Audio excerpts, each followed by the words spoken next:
This video walks through that early world, using original paintings and engravings from the time. These scenes were created by artists who stood in these places and recorded what they saw. With those images and modern reconstruction tools, we can look back and understand what New York felt like before it became the city we recognize. Let's begin in Manhattan in the year 1746. When we cross the East River into Manhattan, the atmosphere changes immediately. This image from 1746 shows the ferry landing at the foot of Wall Street. At that time, Wall Street led directly to the river, and the ferry was one of the busiest places in town. People crossed constantly between Manhattan and Brooklyn. Merchants carried goods. Travelers rode on horseback. Sailors docked their boats and tied them along the landing. You can see a pavilion where passengers waited for the next ferry, and behind it are buildings that still reflect the old Dutch architecture from New Amsterdam. The image brings us into a cold, Brooklyn morning during the winter of 1760. Brooklyn at this time was not an urban center. It was rural and spread out, with families living in small wooden houses, surrounded by fields, barns, and simple roads. When snow arrived, life slowed down even more. In this scene, you can see people cutting wood, gathering supplies, and talking in small groups. Children play near the road. A horse stands quietly near a sled. The houses are modest and built close to the ground, and smoke drifts from the chimneys as families try to keep warm. This part of Brooklyn was still shaped by the rhythms of agriculture. Most families grew their own food, kept livestock, and relied on trade with nearby towns. A day in winter meant staying warm, preparing meals, and doing whatever work needed to be done to get through the colder months. By 1763, the British firmly controlled New York, and the city was becoming a more significant colonial port. This view of Fort George, which stood at the southern tip of Manhattan, reminds us of how important the harbor was to the city's economy and security. In the image, you can see ships of various sizes sailing into the harbor. Some are merchant ships carrying goods, while others belong to the British Navy. Fort George sits on the shoreline with cannons aimed out toward the water. The British flag marks the site clearly. When we move farther north, the city becomes quiet again. This view of Harlem from 1765 looks nothing like the Harlem we know today. It was mostly farmland and open landscape. The houses were small and separated by long stretches of grass, trees, and gently sloping terrain. In the painting, you can see a few boats on the water. Families likely used these small boats to fish or travel short distances.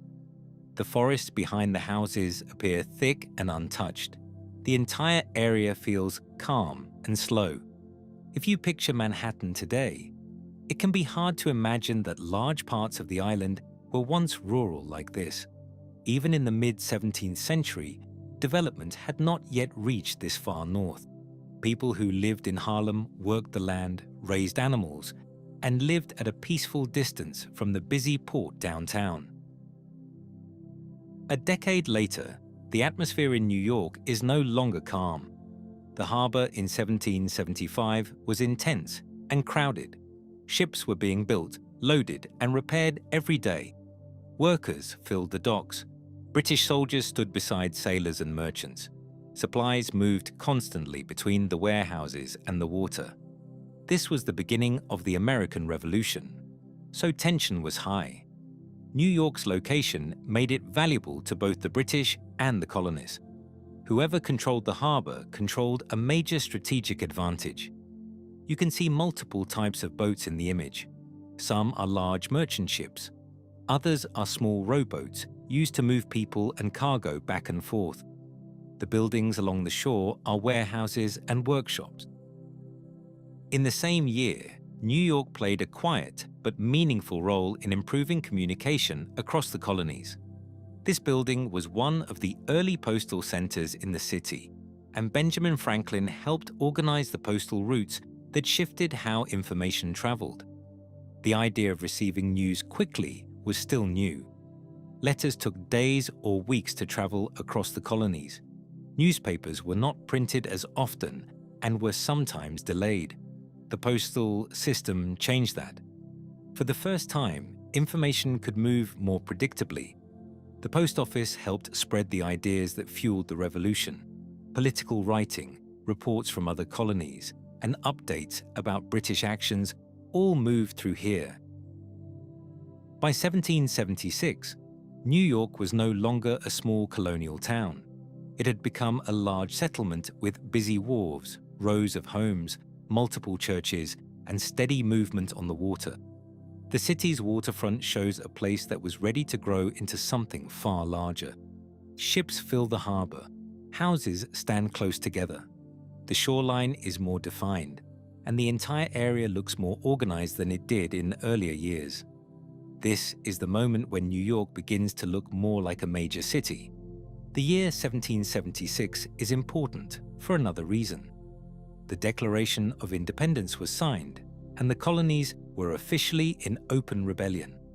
New York's size and location made it a target for both sides.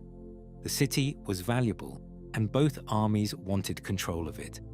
This waterfront scene shows the city at the edge of a major conflict.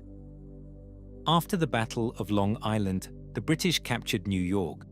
They would hold it for the remainder of the Revolutionary War, from 1776 until 1783. The occupation changed daily life for everyone living in the city. The image shows British soldiers marching through the streets. Officers ride on horseback. Civilians stand on the sidewalks and watch quietly. The scene feels controlled, but underneath it, there must have been fear, tension, and uncertainty. During the occupation, fires destroyed parts of the city. Supplies were often limited. People were forced to choose sides or keep their opinions hidden. New York also became a center for British military operations. It was full of soldiers, prisoners, spies, and political activity. For 7 years, New Yorkers lived under foreign rule. When the war finally ended and the British left, the city had changed physically and emotionally. But the end of the occupation also opened the door for a new beginning. These images show a version of New York that most people never imagine. A place of snow-covered villages, quiet farmland, busy docks, and crowded colonial streets. A place shaped by everyday people who lived through dramatic change. By the time the revolution ended, New York was ready to grow into a new role. It would soon become the temporary capital of the United States, and later, one of the greatest port cities in the world. This early history reminds us that New York has always been shaped by movement, trade, conflict, and community. Even in the 1700s, the city was already becoming something larger than itself. Thank you for watching, and I hope you enjoyed this look into New York before it became the city we know today.